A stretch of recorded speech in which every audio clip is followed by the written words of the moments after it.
So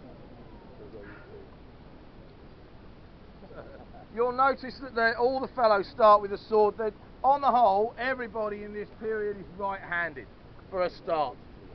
Some fellows will learn to fight with a sword, can use either hand to fight with their sword. Usually we will fight right-handed, and in some cases it's a one-handed weapon, but you often will use something in your left hand. In front of us here, this threesome, we have Ted, the young fellow with the long hair here. Can you just hold up your gauntlet? You can see he has a gauntlet on it which has mail upon the hand. So although he does not have a weapon in his left hand, he can use this hand to parry a blow or grab hold of his opponent's blade, and his hand will not get cut. Kit here is using a knife in his left hand. We call a man ghost. Somebody got a buckler? Alright. So Kit has a man ghost which he uses in consort with his sword. You can use one weapon to block your opponent and stab with the other. It matters not which weapon you use. And then John Thomas here in the dark blue has a buckler upon his hand, a small shield. It is no good for hiding behind, but it is used very effectively to block an opponent's blow, to confuse an opponent, and maybe to punch him in the face, or bring it down upon his knee, or the like. Sometimes fellows will sharpen the rims of them, so you can cut across the face or the eyes with it. It's a very efficient weapon. And then Peter here is demonstrating at the same time what would happen if you got nothing else. You start to use your clothing. So in this case he has a cloak, and a cloak is a very efficient way of defending yourself. You can wrap it around your hand and use it to block an opponent's blows. You can wrap it over your opponent's sword and try and tangle him up, or maybe go around the back of his legs, or even throw the cloak over his head. So from that point of view, we have many different ways of being able to fight. You go for a Rotella? Do I need to do some work? Right. Who's up for this? Is there a queue? So, there are many other ways, of course. Actually, let me take my scabbard off. Gets tangled up in your feet. All of these are fairly formal ways of fighting. Of course, it's not unknown for gentlemen, when they've had too much to drink down at the Ale House, to improvise weaponry. There are all sorts of things you can use in an improvised fight. You may use, there are a couple of blokes around here look like they know what I'm talking about. This gentleman here, I reckon he's probably quite used to using a stool in a fight maybe, or small child, pick them up and belt your opponent with them. But anything that will work really to put your opponent off what they're doing. Peter's got his cloak which he can use to try and put me off. It's quite disconcerting getting one of these wrapped around your face, but in the same time, throwing a pint of water in the anything you could do to put him off works just as well. You treacherous scum!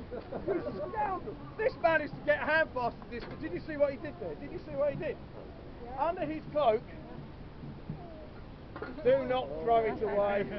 This gentleman is supposedly fighting what we call cloak and dagger.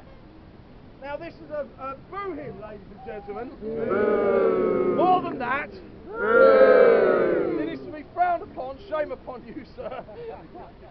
Our Queen has made this practice outlaw. If you fight with a cloak, that's one thing. That's honest and loyal and honourable. But if you disguise a sword, a knife blade under the cloak, and a fellow is unaware of that, and then you produce it at the last moment, then this is a very poor way to fight. It's the kind of thing a Frenchman would do. Have we got any French people here today? Good, right, that's the kind of thing a Frenchman would do, to be quite honest. And we won't stand for it. So, do we have any Spaniards in the audience? No. Ted here now has a shield called a Rotella. And a Rotella is a very useful weapon to use. This shield has come back into fashion. Is often used by Spanish soldiers when trying to break up a block of pikemen.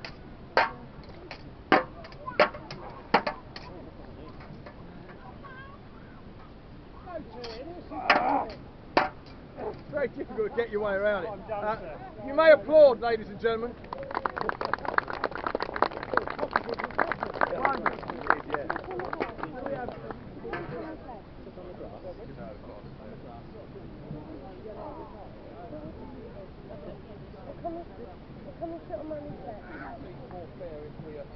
So, now, along with carrying a sword, it is often the way of an Englishman. If nothing else, he can fight with a stick. A quarterstaff is very much an English weapon. We're just sending for another weapon as well, just so we can show this now. In your own time, kid! Where's he going? Look at him, bless him. When he comes back, he can play the right music. He goes. I've never seen kick run before. So, a quarterstaff can be a very, very dangerous weapon indeed. One English gentleman, a sailor no less, was taken prisoner by the King of Spain, and he was brought before the King.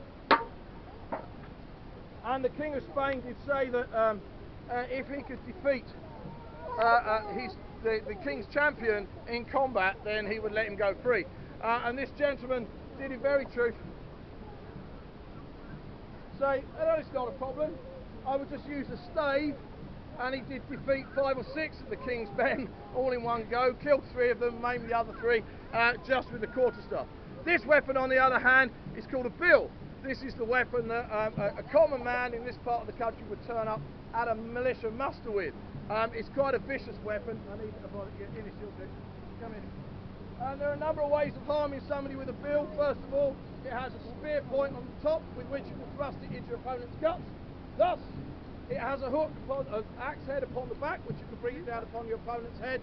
Thus, it also has a very vicious hook that you can use in a number of ways. Mayhap you would go behind your opponent's leg and pull him over, or behind his neck and pull him onto you, or if you're feeling particularly unpleasant, you may reverse the weapon, thrust it between the legs and rake out the fellow's cock. Excellent, thank you. So, these 2 weapons fight in quite a similar way.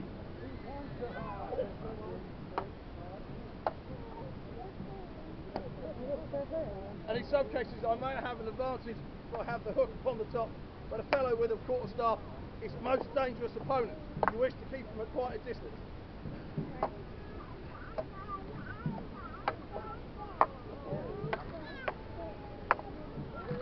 Right, enough of that, it's far too hot. Right. So, would you like to see some proper sword fighting?